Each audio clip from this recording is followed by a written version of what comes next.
Pandemi COVID-19 meningkatkan angka putus sekolah pada anak-anak, khususnya dari keluarga yang tidak mampu. Mereka memilih putus sekolah untuk membantu perekonomian keluarga. Dan bahkan ada yang memilih untuk menikah dini. Laporan disampaikan Rini Hairani. Kemudian juga banyak anak yang putus sekolah jadi salah satu kendala di PJJ ini ya Bu? Iya, bisa jadi karena mungkin dia tidak... Krisis akibat pandemi COVID-19 beresiko meningkatkan angka putus sekolah pada anak-anak dari keluarga miskin. Resiko yang lebih besar lagi terjadi pada anak-anak dari keluarga yang miskin di daerah tertinggal, terluar, dan terdepan karena mereka kesulitan dalam mengikuti pembelajaran jarak jauh atau PJJ. Komisi Perlindungan Anak Indonesia KPAI pun menyoroti temuan adanya peserta didik yang putus sekolah karena harus bekerja membantu ekonomi keluarga di masa pandemi COVID-19.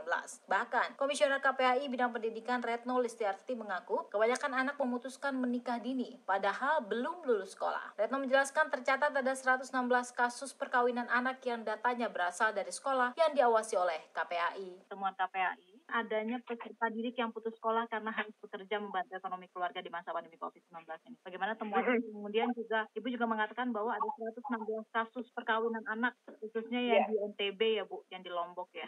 Banyak sih ada di Bandung sama Wonogiri. Nah, itu bisa dijelasin Bu temuan-temuan KPAI tersebut mengenai anak putus sekolah di masa pandemi COVID-19 ini Bu. Mereka mengeluhkan PJJ awalnya. Nah, PJJ ini banyak anak tidak mengumpulkan tugas gitu loh. Dan anak itu betul-betul nggak bisa dikontak. Akhirnya didatangilah oleh guru BK, oleh wali kelas gitu kan. Nah, pas guru BK sama wali kelas datang, ternyata anak itu sudah menikah.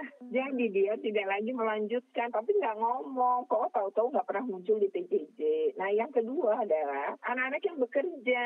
Jadi guru-gurunya juga kok nggak pernah ngumpulin tugas. Pas kemudian didatangi, anaknya kerja gitu. Nah, angkanya saya sendiri sebenarnya belum analisis jauh ya, karena semua kan tujuannya awalnya bukan mengungkap itu. Nah, tetapi pas dihitung, jadi ada satu sekolah di Lombok Barat, itu SMA. Dia itu dari Maret sampai November awal, itu yang putus sekolah itu 20, satu sekolah saja. Nah, oleh karena itu ketika ditanya ke tempat lain, kan ada juga yang anaknya memang hamil gitu ya. Misalnya terjadi di Wonogiri. Anak yang menikah ya nggak hamil, tapi memang mau menikah. Itu terjadi misalnya di NTB tadi dan juga ada di Kabupaten Bandung gitu. Jadi yang kita dapatkan sebenarnya cukup tinggi pas dihitung. Karena di Kabupaten Seluma, Bengkulu, juga didapatkan data yang sama. Sekarang nih ya saya update gitu 116. Asal mulanya itu memang dari segi ekonomi yang sampai akhirnya mereka memutuskan keluar dari sekolah dan menikah.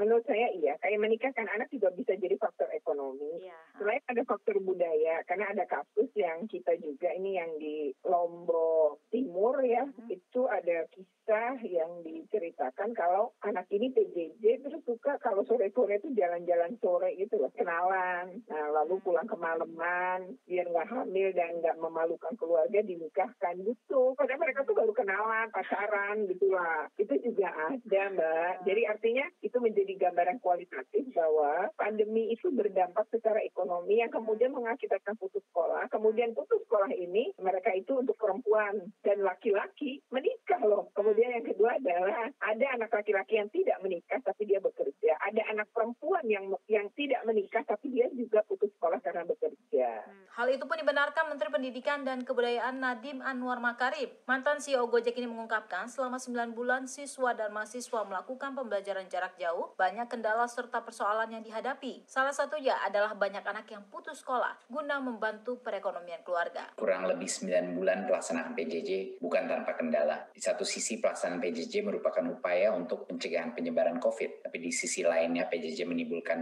banyak sekali dampak yang negatif kepada anak-anak kita. Misalnya ancaman putus sekolah. Resiko putus sekolah dikarenakan anak terpaksa bekerja untuk membantu keuangan keluarga. Kedua, kendala tumbuh kembang, baik kognitif maupun perkembangan karakter. 3, tekanan psikososial dan kekerasan dalam rumah tangga. Banyak sekali anak mengalami kekerasan dari orang tua tanpa terdeteksi oleh guru. Belajar dari persoalan itulah Kementerian Pendidikan dan Kebudayaan bersama dengan kementerian terkait serta mendengarkan masukan dari berbagai pihak melakukan evaluasi PJJ di satuan pendidikan. Melalui surat keputusan bersama SKB 4 Menteri, Mendikbud Nadiem Makarim memberikan izin belajar tatap muka di masa pandemi COVID-19 pada Januari 2021 mendatang. Panduan penyelenggaraan pembelajaran kami umumkan jauh hari agar pemerintah daerah bersiap dan seluruh pemangku kepentingan dapat mendukung pemerintah daerah. Untuk itu, izinkan saya menyampaikan lagi bahwa pembelajaran tatap muka atau PTM pada Januari 2021 bukan berarti tanpa prasyarat yang ketat.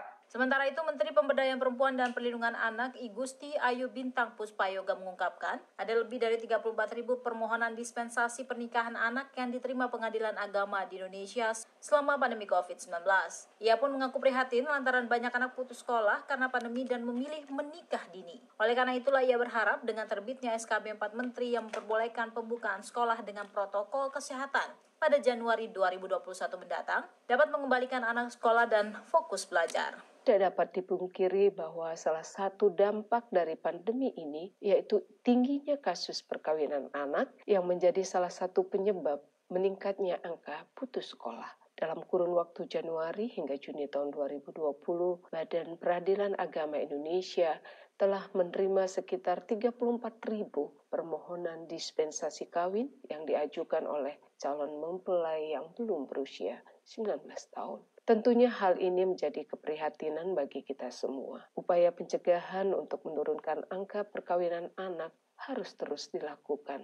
Meski begitu, Kementerian Pemberdayaan Perempuan dan Perlindungan Anak tentu tidak dapat bekerja sendiri. Hal ini hanya dapat tercapai dengan adanya kerjasama yang baik dari pemerintah pusat, pemerintah daerah, lembaga masyarakat, dunia usaha, bahkan dari lingkungan masyarakat, sekolah maupun keluarga itu sendiri untuk mensosialisasikan pencegahan perkawinan anak. Adapun data jumlah anak putus sekolah untuk semua jenjang mencapai 159.075 anak.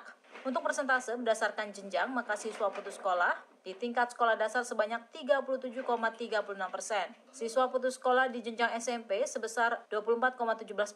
Siswa putus sekolah jenjang SMA adalah 16,88%. Sedangkan siswa putus sekolah jenjang SMK sebanyak 20,36%. Berita selanjutnya, pendengar, Ketua Umum Pengurus Besar IKA